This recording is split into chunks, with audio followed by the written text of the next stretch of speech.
Good afternoon, everybody, and welcome to today's live Q&A session on Hinduism. My name is Nishit Kotak. I am here with the team from Hindu Academy. My apologies for the delay in getting live. We've been facing some technical challenges getting Zoom to go live at 2 o'clock. But thank you so much for bearing with us, and we hope that you will enjoy the rest of the show for today.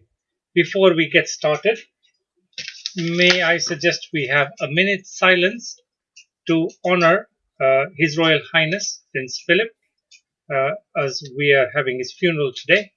So if we could just have a minute silence, please.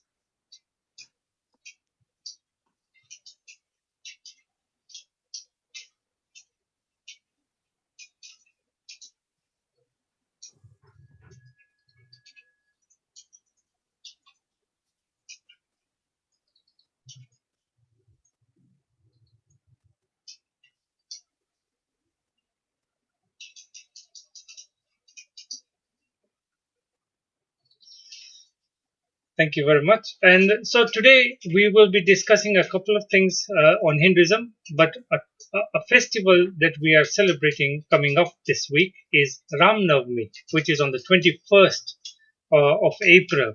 So to talk about this, we are going to look at a focus video.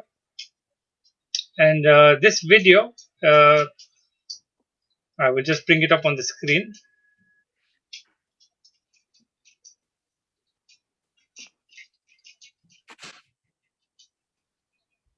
And in the meanwhile, as the video is about to come on, let me just speak to my colleagues. We've got Sita Ben, we've got Vijay Bhai. Welcome to today's call. And as we wait for this video to play, I will just ask if you've got anything you want to say about Ram Navami, which is coming up. Vijay Bhai? Yeah, all I can say is that regarding Ram Navami, it's a very, very special occasion, basically celebrating the idea of the birth of Ram. And Ram has always been an endearing personality in Hinduism. And basically what he stands for, his life and his idea of bhakti, all that is really absolutely kind of ingrained into all Hindus. It is basically part of our DNA. And also there's so much to learn from Ram's life. Also, the most amazing thing about Ram is the idea of, how to lead an ideal life, a life of harmony, a life of peace, and basically life, most of all, a life which follows dharma. And that's also the best thing about Ram. And I think at the moment in India, the idea of Ram is on everybody's lips because of Ram Mandir. So I think you can see the whole of India is charged up. Just the name of Lord Ram charges everybody up and gives them strength. So that's how special the name of Lord Ram is. Sita?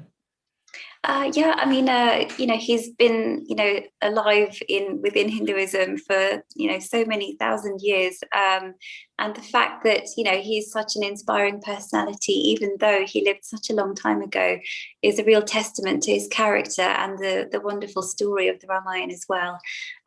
So yeah, that's all I can say. And hopefully we can watch the video. Absolutely. So let me just bring the video up.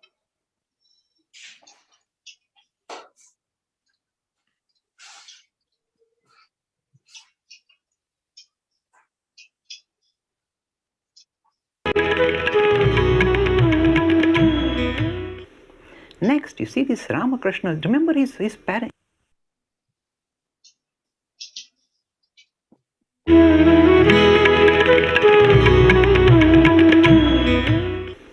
Next, you see this Ramakrishna. Remember his lineage is strongly dedicated to the idea of Raghuveer, Ram. So Ram must enter the story too. So now you see, it's just like when this thing is being wound up, various personalities visit Dakshineshwar, and the next person to come to Dakshineshwar is somebody, a sadhu called Jatadhari. Now this sadhu had a little metal image of Sri Ram, baby Ram. It's called Ram Lala.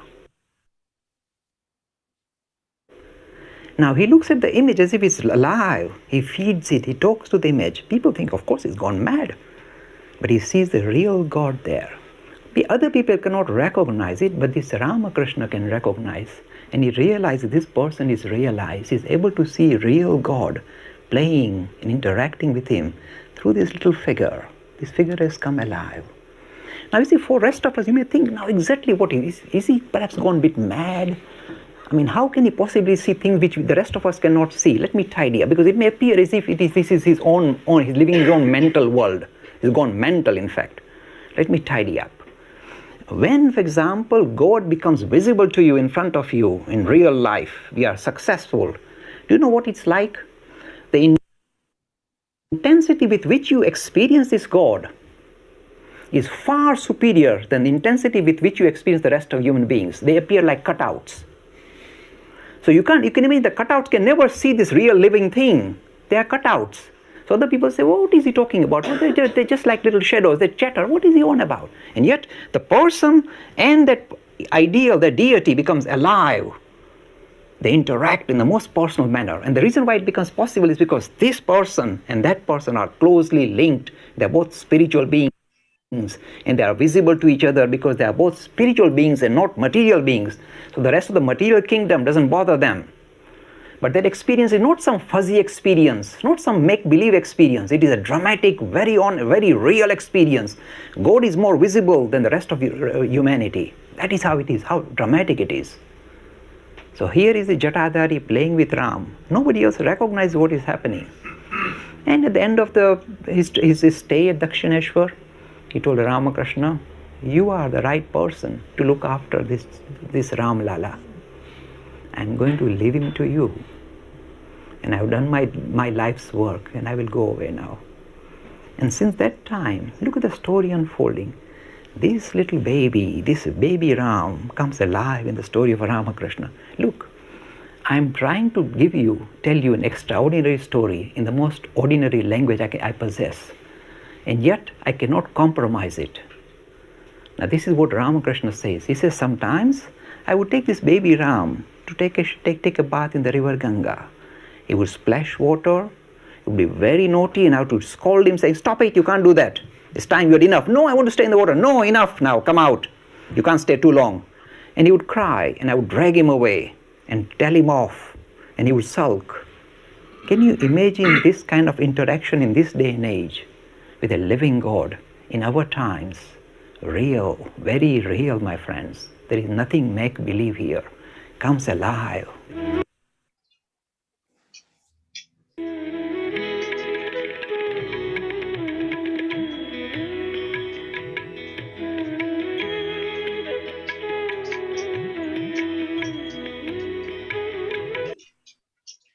It's a beautiful video. Sita, you want to elaborate on that? I love this. I think just the idea of seeing God in real life is just such a mind-blowing experience that you can't even put it into words, that level of experience. And to other people, it just looks like Dad was saying in the video, you think, maybe they've gone mad or something. But for that person, being able to see God as a real human being, as a real person, is such a vibrant experience that it'll completely change your life forever. And we've seen examples of prophets and saints throughout India, throughout the ages, who have actually seen God in real life. People like Mirabai and Tulsidas, they've seen God in real life, and their whole lives are transformed. And not only their own lives, people look up to them as a source of inspiration, because if they were just imagining things or whatever, they wouldn't be remembered hundreds of years later. There is something really vibrant and special and spiritual about having this kind of experience. And another thing that I would very much like to say about Ram is that he really embodies the ideal of living for others. He was a king who was very, very different to any other king throughout history, because other kings were going out, conquering kingdoms, trying to pillage and trying to accumulate wealth and power, whereas Ram was the opposite. He didn't go out to sort of destroy other kingdoms and all of that.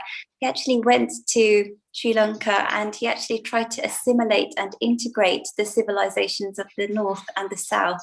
So it's something really unique and special about Sri Ram, which we have to really respect. Vijay Bhai? Yeah, I think quite nicely said, Sita.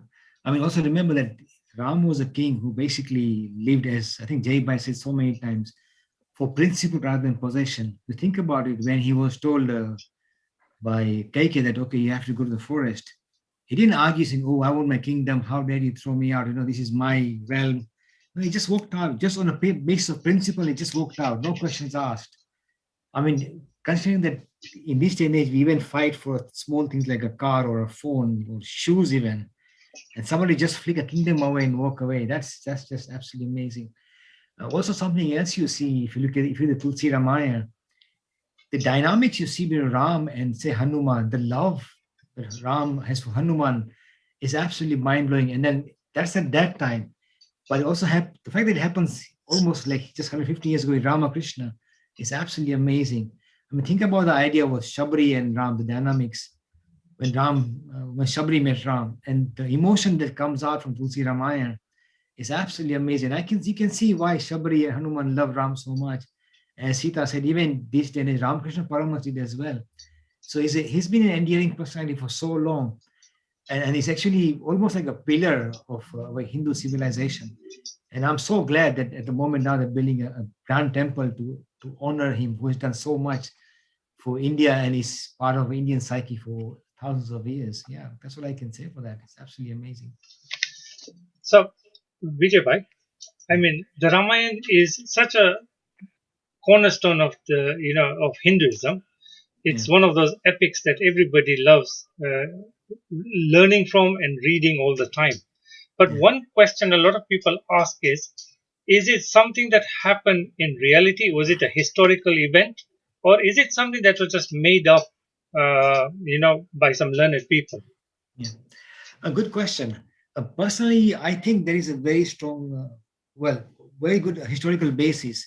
Because, I mean, think about it. It's been enduring for thousands of years, yes? So there has to be some sort of historical background to him. But okay, one thing I do agree that perhaps some things in the Ramayana may be exaggerations. I mean, like when you see Ram today, people drawing pictures with silk clothes. Now we know silk came to from China about, I think, 500 BC. So it came afterwards. So some things we portray, we add and minus and subtract. So that may not be true. But on the whole, the fact that Ram exists, I think most likely so, from Ayodhya, wherever the kingdom was. So that's why we call it Itihas, by the way. Both Mahabharata and Ramayana are called Itihas. But yes, we can't say, we should be honest about it. We can't say that what we see in the Ramayana today perhaps is the same as Ram was at that time. There may be difference, but I think there's a very, very strong reasons for it to be a historical figure. But that's my take on it. Sita? Yeah, there's not much I can add to it. The fact that he has inspired millions of people over thousands of years is just a testament to the sort of dynamic spiritual personality that he was. And he's revered, he's looked up to, and he's got a wonderful, colourful story, the Ramayana. But as you say, we have to sort of look at it rationally and say, did Ravan really have 10 heads? Surely there's lots of different aspects of the Ramayana story, which we have to understand were added on over numerous thousands of tellings over so many generations. It's a bit like Chinese whispers in a way. You say one thing and then you pass it over 10 people. It does sort of vary and it does change because that's just human nature. And that's, in a way, it's the beauty of it. It reflects the thinking of, people over thousands of years, how they like to imagine certain things to be and to not be. So yeah, in that sense, it can be sort of like a reflection of human history. Wonderful. So as we celebrate Ram Navami, which is the birth of Sri Ram, let's maybe discuss what has been his significance in Hinduism. He is sort of known for being a very upstanding gentleman, somebody who's got a strong moral compass and wants to do the right thing, ultimate epitome of morality. But let's see what was his impact and significance in the direction Hinduism has taken. So I think the thing is that one thing which really comes out, which holds to this day, is the idea of dharma. So at the time of Ram, I think you can remember this, the time which you must analyze Ram's life in the context of his contemporary times when he was there and how society was structured. And if you notice about Ram, that he was always sacrificing himself, even his wife Sita, for the betterment of the greater good of the society, as he saw at that point. But I think basically the key seeds of Dharma, I mean, Dharma is always been part of our tradition. And one thing we have to remember is that the word religion doesn't really fit the Indic traditions in the true sense. We are seen as dharmas, and Ram is kind of seen as the embodiment of dharma on how to live, as I mentioned earlier, for principle rather than possession. And that can be seen from his life, throughout his life. I mean, when he went, I mean, I'll give you an example in the Ramayana when he meets in the Kiskindha Khand, when he Tulsidas mentions, look, Ram has come to the forest, he's got such supple hands, supple feet, yet he comes to the forest, yes. So again, you see that for him, even the beauty, all the good life he had, he gave that up and he was in the forest and really happy to do that. So a person who's very steeped in dharma, dharma means duty towards, as a king, his duty towards others. I mean, how he shows respect to others. As a matter of fact, he also told Hanuman that I love my devotees twice as much as my own brother. So you can see how much love Ram has for his devotees. And all the ideas of the way he lives, the way he treats Sugriva, the way he treats Hanuman, the way he treats everybody, you see the idea of coming out of dharma kind of playing out. And I think that's the biggest take you see from Ram. I mean, he's not as others Purushottam, ideal man. And who can be more ideal than the one who actually follows dharma to the highest standard? So that is Ram as embodiment, yes. And that's what we have today. We got rich inheritance from Ram's life. Yeah. Sita. Yeah, I mean, like I touched on before, like he did sort of assimilate and integrate the two sort of Indian civilizations, the north and the south. Whereas, you know, throughout history we have so many examples of kings, and they kind of come across another civilization and they completely annihilate it, they completely destroy it. But here he was a king who actually brought the best of both worlds together. And to this day, North and South India are both sort of civilizations in their own right. They've got their own music, their own culture.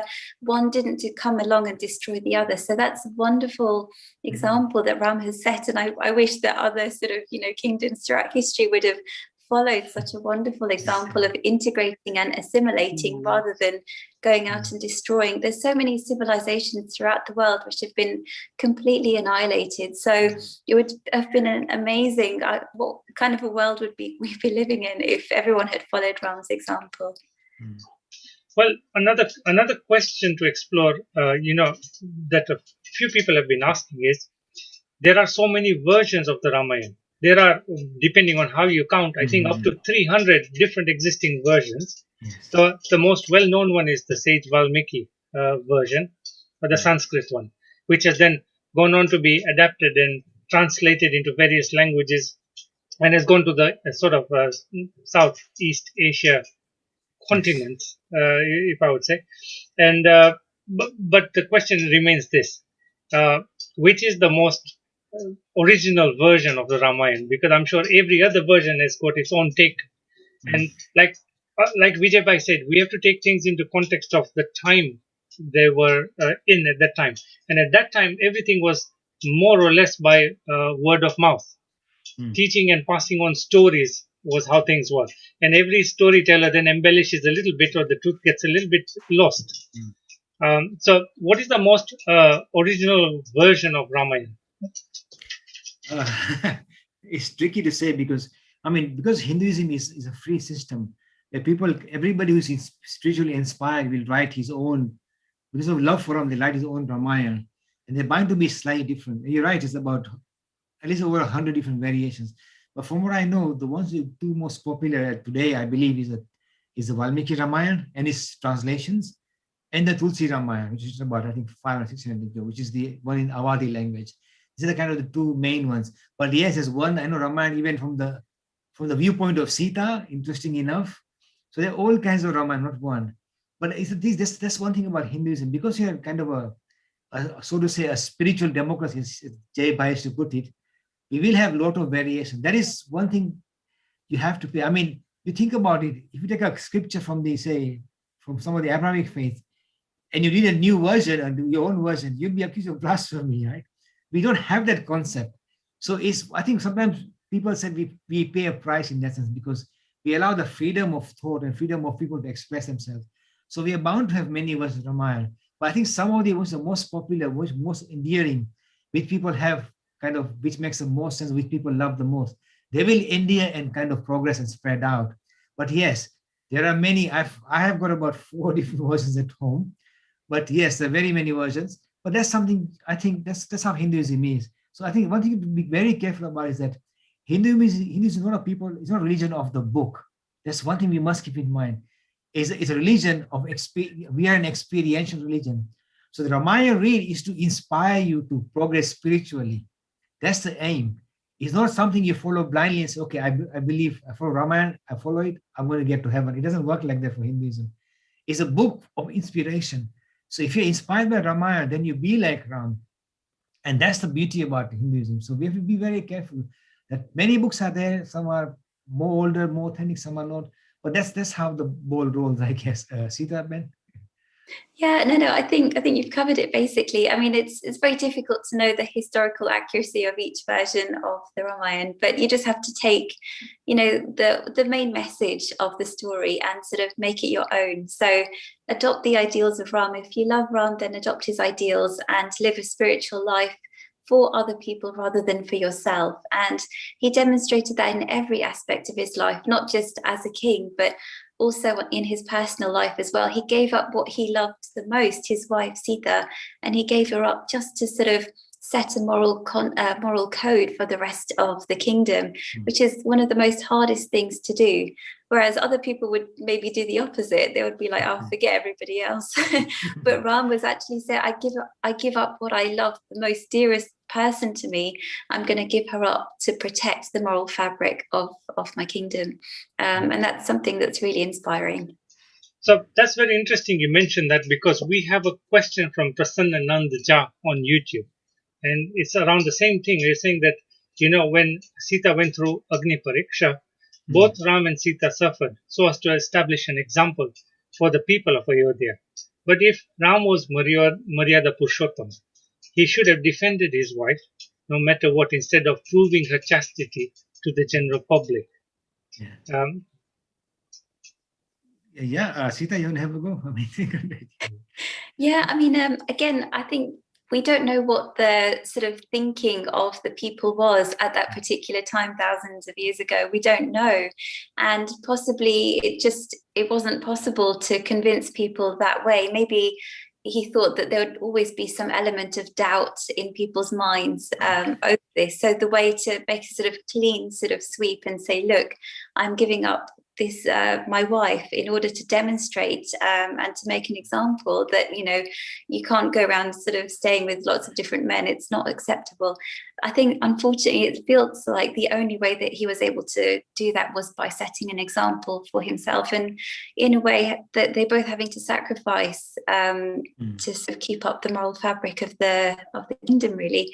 So I think even if you try and argue and say sort of clever arguments, there will possibly always be a seed of doubt in people's minds.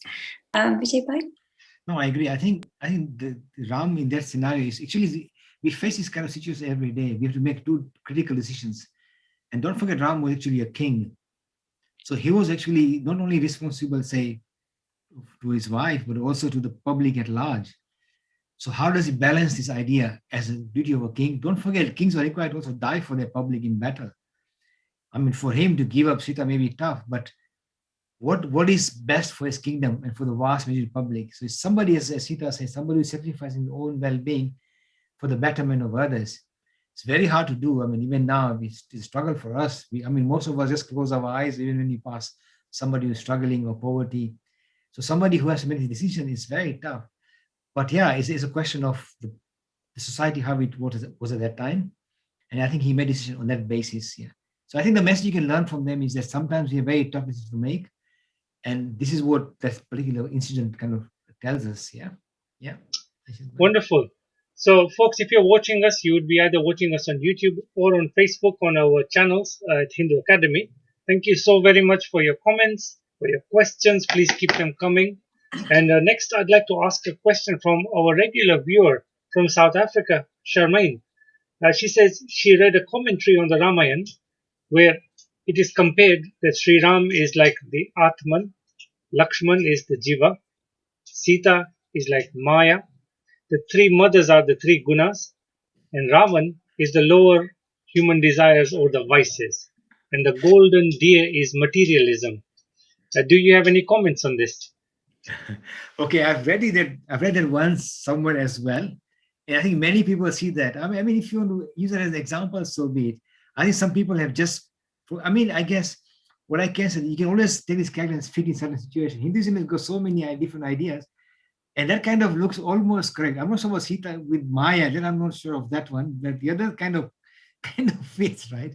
But yeah, I guess it's what message you take from me. All I can say is that the message has to be good. That's all I can say about it, Sita. Yeah, I mean, I think these kind of concepts of Atman, Jivatma, and Maya are very difficult concepts to grasp. So somebody has come along and sort of put an analogy and tried to make it a bit easier for everybody to understand. And I have heard this analogy before. So I think the example is, you know, Ram, Lakshman, and Sita walking in the forest in a line, one behind the other. So Lakshman is at the back, Sita is in the middle, and Ram is at the front. And Lakshman has such a desire to see Ram. You know, he's like, oh, I really want to see Ram. I want to see Ram. And Sita is depicted as Maya, which is a bit, I don't know how you'd like to see. But once in a while, Sita will step to the side so that Lakshman can then gain vision of his, you know, ideal, who is Ram. So in that sense, it kind of gives us a bit of a handle on these very subtle concepts. So yeah, if it helps you understand it, then please by all means go for it. And I didn't know about the golden deer representing materialism and all of that, so it's very interesting to hear. It's quite interesting to see how it all fits in. If you look for it, you find things very interesting. It's a very nice observation. Thank you, Charmaine, for sharing that. So getting back to the questions, we have a question from Adityan, and he's saying, can I get moksha if I follow Christianity, Islam, or any other religion? Sita, you have a go? Yeah, I mean, I think you may be able to predict what we're going to say. So obviously, because Hinduism is a very pluralistic tradition, and it's ingrained within Hinduism that there are such a variety of different ways of making spiritual progress, theistic modes as well as non-theistic modes, as well as non-religious, as well as people of other religion as well.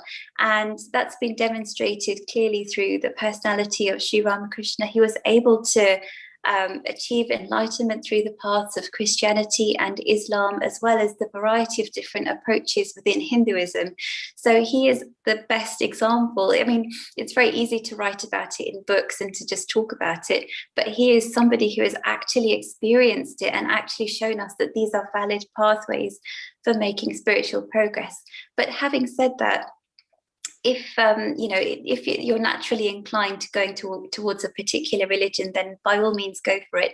But please don't try and shift other people's sort of spiritual angle where they're coming from. You don't know their spiritual journey, where they have come from. So you carry on your own path, let them carry on their own path. Eventually, as you both start making greater spiritual progress, you will find greater affinity with each other and hopefully reach the same goal. Vijay bhai? I think to add on the last point Sita mentioned is quite interesting, because one thing we have realized, I think that there are some who in the Abrahamic faith who actually believe that only they have a right to moksha, because only through Christ or through Islam you can achieve God. I think that is where there's some sort of friction, because as Sita said, if you feel for others, if you see God in everybody else and you progress spiritually in that sense, if you take Christ as an embodiment and use him to progress spiritually, at the same time realize that God is in everything and they all are kind of progress spiritual, then it's okay. I think there are some movements you see that, oh no, it's only me, my way or the highway. Then you have to think a bit. That's not the Hindu way of thinking. So yes, we accept the all multiple pathways to the divine, but on the individual level, one has to be careful. If somebody says, oh, doesn't matter if it's Abrahamic faith or Indic faiths, if you say my path is only the right one and you guys all, you'll never make it, then I think you have to think that you don't want to do that. You have to realize that you have to accept whole of humanity as a divine kind of embodiment of the ultimate, yes. Then I think it's one very good way to start a journey on the spiritual journey. Yeah. Who knows? We only know of humanity.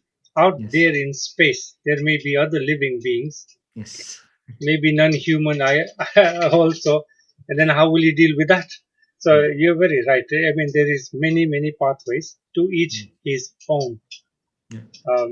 We have a question from Erica Rose on YouTube, and Erica is asking, can I be a devotee of Krishna and a devotee of Shiva at the same time? Yes. Actually, I would say I kind of fall in the same kind of boat, because I'm not a Shaivite by birth. I'm a Vaishnavite. My family is a Vaishnava, the full Vaishnava tradition. But yeah, I love Shiva so much. I mean, Shiva is very endearing to me as well. And ironically, I follow both. So I love both deities. So there is no, I think it's okay to follow both. But I guess you may have some sort of affinity to say Krishna bhajans or whatever, and you kind of follow that. But yeah, Hinduism in that sense is okay with you to think in these multiple ways as well. There's nothing wrong with that. Sita? Yeah, that's just the pluralistic nature of Hinduism. If you're drawn to both personalities, then by all means develop a relationship of love with both of them and you will make spiritual progress. I'm in a similar situation to Vijay Bhai. Like, I very much love the Vaishnav idea as well as the Shaivite idea. And that's why I called my daughter Uma, because I have a great love for the Shiva tradition as well. I love the idea of renunciation, not being so sort of caught up in the outer sort of, show and display, just focusing on spirituality inside is very important. So yeah, both of them are wonderful pathways for making progress. I do recall when I was much younger, some of my relatives who were Vaishnavites, and they used to strictly follow that, and to the point where it was like no other part of Hinduism was the right path or kind of thing. And I said, that's really not acceptable for me, because Hinduism is so broad. There's so many aspects to it. How can you just tunnel vision yourself into one side of things? And yeah, it's fine, you like it, you carry it, but not to the extreme. So I can understand her question, because I think nowadays people have sort of mellowed out, but the old people were more staunch in their beliefs, and so I would say you'd have sections within Hinduism itself as well. Yeah, I think one thing to add, this is the one thing to add is that in the Swaminarayan tradition, that's one of my family's tradition, apparently it's compulsory, although we follow the kind of Krishna idea, it is actually compulsory to celebrate Shivratri. Is one of the tenets of Lord Swaminarayan, that all followers of Swaminarayan faith, and we're linked to Krishna tradition as well, you must celebrate Shivratri. So you're right. I think things have been changing over the years. So yeah. So an interesting observation here, and this is by Asha Satpati, who's asking, why is it that J-Bhai always used to refer to deities and not idols? What's the difference? Sita, can you go? So I think the word idol can be quite misleading, because people think, they associate Hinduism with idol worship, and idol is sort of referring more to the idea of, I worship this lump of matter, I worship this piece of marble or this piece of wood or whatever it is. And Hinduism is not like that at all. We are worshipping the deity, not the piece of marble or the piece of wood. So we're using these sort of images as tools to reach out to the infinite, because the idea of the ultimate reality is so difficult to grasp. We need to use these deities to reach out to the ultimate, to the infinite. So I think that's why he didn't want to cause any confusion. It's better to use the word deities rather than idols. Vijay Bhai? I think you're right, Sita. I've never used from a very young age. It's a pratik. So the word prati means go towards, and then it can be broken into pratima, which is deities, and also pratiks, which are artifacts, like, arti, lamps, flowers. These are all tools we use to get to the divine. And I think the reason why the word idol is very popular in the West is because in the West, it was actually common in those days. There used to be the special stones or special, precious stone had magical powers, like this ruby has magical powers. And so the idea of stone or some stone image of magical, the stone doesn't have any magical powers in Hinduism. It never has. But it's kind of a finite form to link to the infinite, Sita mentioned. So it's using finite tools to link to the infinite, because our senses limit us. And so we use all these tools. So the deities, the image of we have deity is that kind of idea. So I think we must keep that in mind. that is very, as I said, if you look at even the story of Islam and all the idols were broken down in Mecca, I think people are actually worshipping those objects to give them powers or to give them good fortune. We don't do that. I mean, as I said a while back in Kutch, where I was born, there's a massive earthquake, and so many images were destroyed in the earthquake. And all they do is just pick them up and put them in water and make new ones, install new ones, and worship the new ones. That's it. So although we consider these images, the idea is, as Sita mentions, is to how do you link to the infinite with our finite senses, and that's how we use these images or deities. Yeah. So that's So something we should keep in mind. it's a gateway for us to relate to the higher concept, but Yes. we don't actually worship the physical object which we are using to represent. Yes. That's what you're saying. Okay, amazing. Yeah. Yes. So we have another question from Asha, and Asha is asking, how can I easily learn the Bhagavad Gita? There are a number of versions available. Is there one you would suggest in English that she can access?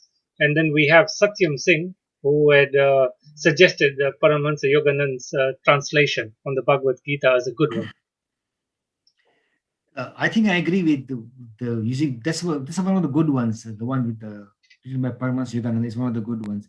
But there are so many. I mean, I don't know where to start. The one I used to like a lot, which is a pure translation, was from I think Gita Press, which was given by J. Bai. Interesting enough, it's a very simple translation from the Gita Press. I forgot the name of it, but it's a very simple one. But there are many translations. What I would say is to stick for pure translation. Otherwise, what will happen is that you may be weird in particular way because there are very many so-called bhashyas, which are commentaries. So if you have bhashyas, then read 2 or 3 different ones. Like I have one for Shankara Bhashya and I have one for Ramanuj Bhashya. Then you get 2 different views. Otherwise, you will not get a clear picture. So other than a pure translation, if you read bhashyas, then go to 2 or 3 different. There's so many versions. I think it'll be very difficult to pin down any particular one. But I think Yoganand, the one translated by Yoganand was one of the good ones in my view. Sita, man? Yeah, there's not much I can add. Yes, please choose the one which has got the closest to the actual translation. And just a side note is if you want to sort of learn some of the Sanskrit sort of grammar and vocabulary, if you can actually read it yourself, it's a pretty amazing thing to be able to do. So one of the things that I remember, when we were doing our sessions with J-Bai is he would always be full of vigor, vitality, positivity, and he will never tolerate anything with negativity around him. And he would always encourage you to always look for the best around you. So with that, I'm going to pass on a question from Sujay. Sujay says, I am 16 years old and I am really scared of death. That one day I will forget my friends and my family. And I feel sad as I approach my birthday, as this marks 1 year less in my life. Now I know sort of how J-Bai would answer this, but I will leave it to you guys to help Sujay come to terms with how they can be more to life and not seeing it as less in life. I'll leave Sita, you better start on this. Yeah, I mean, it's a very, very, obviously, it's an unfortunate sort of circumstance of life that is that, as as definite as, getting birth is, as definite as having death as well. And, throughout our life, we build up, connections with all of our family and our friends, and we love them dearly. And when there comes that time, that unfortunate time, it's a very, very difficult period for the family to go through, as well as the departing soul to go through as well. But the important thing to remember is that death is not a full stop, it's a comma. And there is so much more to us than what we sort of thought life was. And it's very sort of heartbreaking, it's very sad, but life does carry on, and we do have to sort of do the best we can to cope with suffering. But the important thing to also remember is that person is always around, they're always with you in your heart. So it's a very difficult time to go through, but we just have to do the best we can, really. Vijay? I don't think there's much I can add, but all I can say is that, Sujay, do one thing. When you go out, see friendship in everybody, see love, see humanity in everything, everywhere. Then that really connect you to everybody, not just your friends. So you'll have your very close friends, your family, and also the extended friends. And eventually, once you see the whole kind of world as kind of your friends, then I think in a way it'll make it easier for you. As, okay, I should live in the present and see this beauty everywhere. That hopefully take you day to day and get your life moving and see positivity every day, as Nishit Bhai was mentioning. Yeah. Yes, I would definitely say don't focus on how much time you have in life. Focus on how much life you have in that time. And that's try and cram in as much as you can within the time. Because sure, as Sita Ben said, you're born with a countdown timer. So that just forget it and just try and cram in as much as you can and have a great life. The next question, moving on. Gautam Vadner is asking, how is Buddhism different from Hinduism? Ooh, okay. It's a big topic, but there are a couple of things about Buddhism. One thing about, you see, there's one thing to mention. Why India is, in my mind, so special is this. We have 4 major belief systems. One is that there is only spirit, which was Shankaracharya goes. World is an illusion. There is no matter technically. What we see is Maya, illusion. So the only spirit belief. Then you got the vast majority who believe there is spirit and matter, like Ramanuja. There's eternal spirit and there's matter. Then you have the Charvaks, the old ancient atheists of India, who believe there is no spirit, there's only matter. And then you got the Buddhists saying everything is impermanent. Ultimately, there's no matter, there's no spirit. And you only find that in the great land of India. All 4 beliefs can actually spring up in the all kind of flourishing without any going on each other's necks. So the Buddhism, one thing about Buddhism is that they believe everything is transient. And the idea of nirvana is actually a negation in the sense that when everything stops, so they say that a life is a stream of existence. The Chaitanya ki dhara means the flowing existence. The day the stream stops, that means you've achieved nirvana. So as long as this temporary permanence is temperance is going on, there's always going to be rebirths. So that's one difference. So for us, so some people say that Buddhism is like lighting rebirth is like lighting a new candle. When one candle becomes extinguished, a new candle is burnt. Whereas in Hinduism, it's like a bowl of water. Once the bowl gets thrown out, we have a new. The water doesn't change. So the key difference is one that we have the idea of, Shankara would say 1, which is the ultimate reality always exists. Buddhism is like 0. But just, I won't go into too much detail. There's so many differences like that. But the key thing is this, that if you look at very deeply, they're both the same. There's no difference. It's just a play of words ultimately. Yeah. So yeah, like even Buddha is known as Tathagat, means thus gone. So although his thus gone means he's achieved nirvana, he still with us. So it's a bit of, the foundations are a bit different, but I think deeply, I think they're the same. Sita Ben, can you add? It's very philosophical. It can't be asked in a very short time. Yeah, no, it's very difficult to cover such a huge topic. I mean, just very, very broadly, within Hinduism, we have so many theistic approaches to God, thinking of God with form, whereas within Buddhism, there's not so much this idea of, theos as a god. And another thing which they very much sort of try and focus on is this idea of addressing human suffering, which is an inevitable fact of human life. And, no matter how many sort of gods you believe in or whatever, suffering is still going to hit us from all sorts of places. So Buddhism is really addressing that idea of how can we get away from this idea of suffering, and how can we sort of overcome it and sort of become enlightened. So there is a real beauty to Buddhism because it addresses humanity's plight, really. So there's real beauty in that. Wonderful.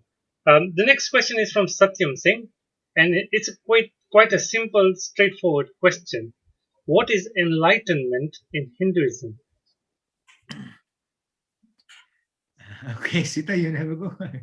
So enlightenment is, we use the word moksha in Hinduism from the 2 Sanskrit roots, moha and kshaya, which means destruction of delusion. So moksha is actually gaining your true identity and knowing who you actually are rather than who you think you are. Because throughout our lives, we just think, oh, this is me and my body, and this is my name, this is my personality, and all of that. But really, that's a very limiting sort of way of looking at yourself. It's almost like in the whole sort of system of Raj Yoga, it's like you're kind of trying to calm the waves of the mind. And, when you look down and see a reflection of yourself, it looks very sort of, distorted version of yourself. But through sort of spiritual disciplines and endeavors, we calm the modifications of the mind to the point where if we look at ourselves, if we look at a reflection of ourselves, we see who we truly are. And that's sort of gaining your true identity rather than and sort of dropping away the idea of who you think you are. So a lot of people think, oh no, I don't want to achieve moksha because I'll lose my sense of self, I'll lose my personality. But actually what you've got at the moment is the tiniest fraction of your personality. By achieving moksha, you gain your true identity, your true personality is that sort of dynamic spirit, essentially. So what more could we ask for? Vijay bhai? No, I think answered very well, Sita. All I can add is that this is very, very, again, a very unique Indic idea, where the idea of self-enlightenment, where you make an attempt on your own ability to reach enlightenment, is very unique to us, and it's a very, very beautiful concept to find your true nature. I mean, I've read some very ancient, books on like the Nyaya philosophy, and they always ask a very fundamental question. I mean, what are we? Why are we self-aware? What is this consciousness? And surely we must be more than the body. And luckily, as Sita mentioned, we have examples on this. We have so many people who actually achieved this state of enlightenment, where they've gone above their own, what kind of limits them, the body. So it's not unique. So we know this already happened. So all we do is just take a challenge of ourselves and really get there, basically. Yeah. Fantastic. So we are now shortly going to be coming up to an hour into our broadcast. Once again, our apologies for starting off slightly delayed due to technical hitches. And thank you so very much for everybody who is still around asking questions and eagerly waiting for answers. So here is one question that has been asked by Prasanna Nandja again. And he says that Adi Shankara is known to be one of the most intellectual gurus in India. In his in the Viveka Chudamani, he says that for all beings, a human birth is difficult to obtain.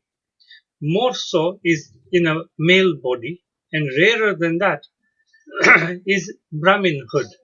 So does that mean taking birth as a woman or not being a Brahmin is not worth being born? Now, I know my take on this, but but I'm going to throw the question to you to answer. What do you think his answer should be? Well, I mean, I've heard this before as well. But I think one thing is, first regarding Brahmin, it depends whom you categorize as a Brahmin. That's the first thing.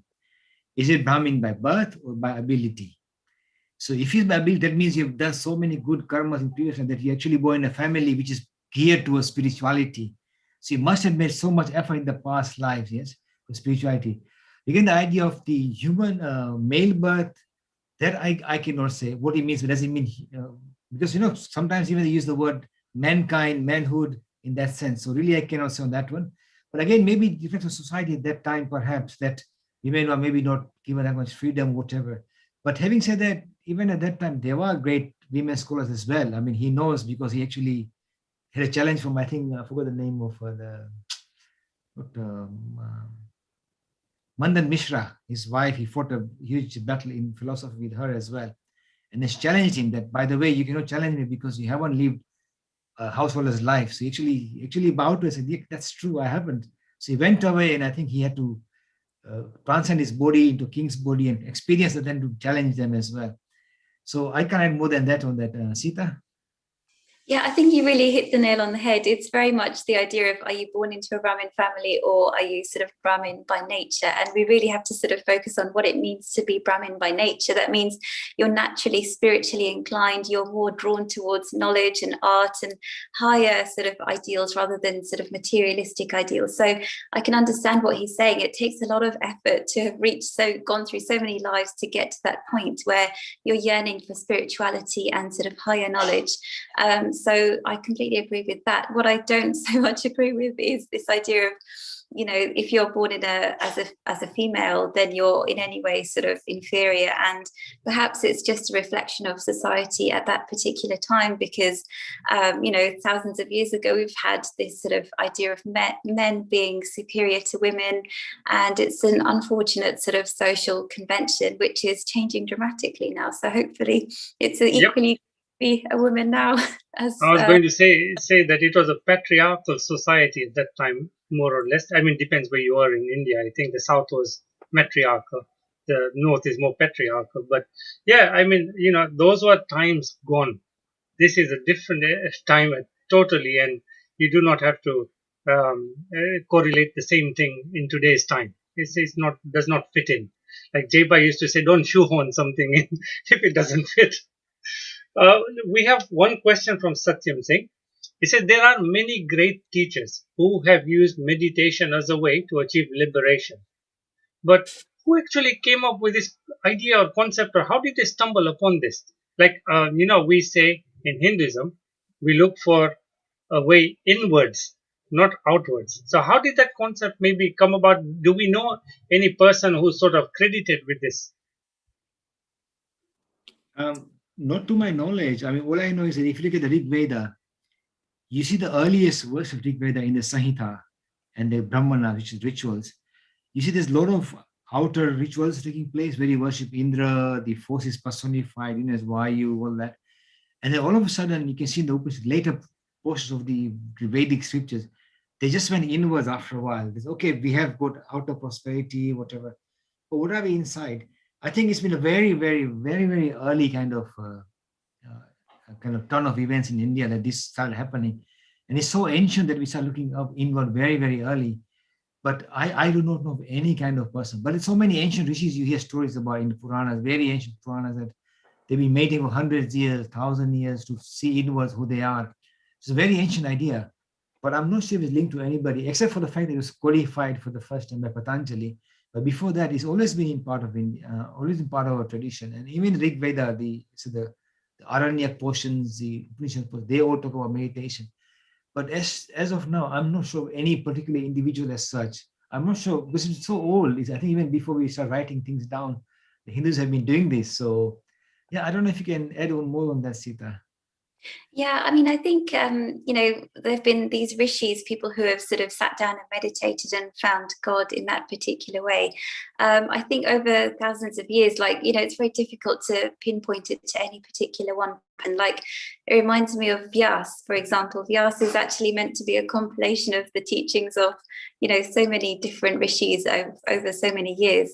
So I don't think that there is any one particular person, but I think we were lucky in India and the Indian subcontinent in the sense that we had a very good climate. We had sort of temperate weather. We had, lovely surroundings compared to sort of Europe, for example, where, they're battling sort of winds and frosts and all sorts. So they had to focus their attention outwards on the outer world. And the Western sort of civilization has really mastered the outer world in that sense. And we had the sort of lucky chance of focusing on nature internal. So how to deal with the sort of human challenges that we all face, people started to look inwards rather than outwards. And they sort of came across this wonderful spiritual gems, having this idea of enlightenment, hearing the sound Om in meditation. All of these wonderful things are discoveries within the Indian subcontinent, and they need to be shared across the world really to benefit humanity. Wonderful. So I think we're going to close the session very shortly. I will ask one last question. Again, it's by Sujay. And so basically what it is going to be is, there are many people who question, is life fair? Is God just? Why is there suffering in the world? Etc., etc. So Sujay's question was this, that is it because of karma that we are born either rich or poor, with or without resources, and how can you come to terms with where you're, what hand you're dealt with? Yeah, I mean, suffering is a major issue. I think any religion, doesn't matter Hinduism, is a very big thing. But again, it's question of, the idea of karma. I think as Jayba has mentioned, there's a lot of things at play. It's not just your own doing that actually force situations. Again, it depends what you mean by poverty, resources, everything is relative. And the thing is, more than physical or suffering is mental suffering.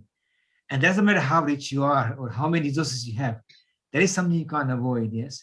So the key question comes, how do you do that? And of course, Hinduism has some really good ideas to help alleviate suffering, even though you can't take things like giving up your desires. And Sita mentioned about Buddhism. Well, the key thing is give up desires. How do you give up anger? So Hinduism always focuses on the idea of how to live a life which is mentally good for you and how you can live a better life. And that is conquering all these vices, I think they say, desires, greed, so miserliness, all this kind of stuff. And that's what really drives us. But in reality, ultimately, why we are suffering, to be honest, we do not know. We give examples like Leela, we say it's Maya, but that's just idea to cope with the condition that we have. Ultimately, it's a very tough question to answer. Sita? Yeah, so I mean, I think the important thing is we can't blame the law of karma for everything. We have to be really careful about that. It's a very easy thing to do, is that, oh, I'm living a very comfortable life because I must have done lots of good things. Yes, you may have done some good things, but there are a whole variety of other factors which are involved, which are beyond our control, and they've come and sort of influenced our life and made it the way that it is. And we have to make sure that if we are going through difficult times, we don't again blame the law of karma and say, I must have done so much bad in my past life and I'm suffering and I deserve to suffer. That's the worst attitude to have, and it's a complete misunderstanding of the law of karma. The law of karma literally is the law of cause and effect. There are so many different factors involved beyond our sort of comprehension, really. So whatever hand we're dealt with, we just have to stand up and deal with it and make sure we don't become fatalistic about any of it. And another thing is, it's also to do with your state of mind. You might think, oh, if I become a billionaire, I'm going to be extremely happy. But actually, if you are, you're actually under a lot of stress. What am I going to do with this money? It becomes a curse rather than a boon. So it's also to do with state of mind as well. Wonderful. And with that, we have to come to a close for our session. Otherwise, it will keep on keeping on. So thank you so much, everybody, for joining us. I'd like to close with a quote from Swami Vivekananda. And the quote is, "Arise, awake, and stop not until your goal is achieved." With that, I wish you all a great week ahead. And we will look forward to seeing you next Saturday at 2 o'clock. Fingers crossed, not tech gremlins again attack us. And we will see you next week. Bye-bye for now, and happy Ram Navami in advance.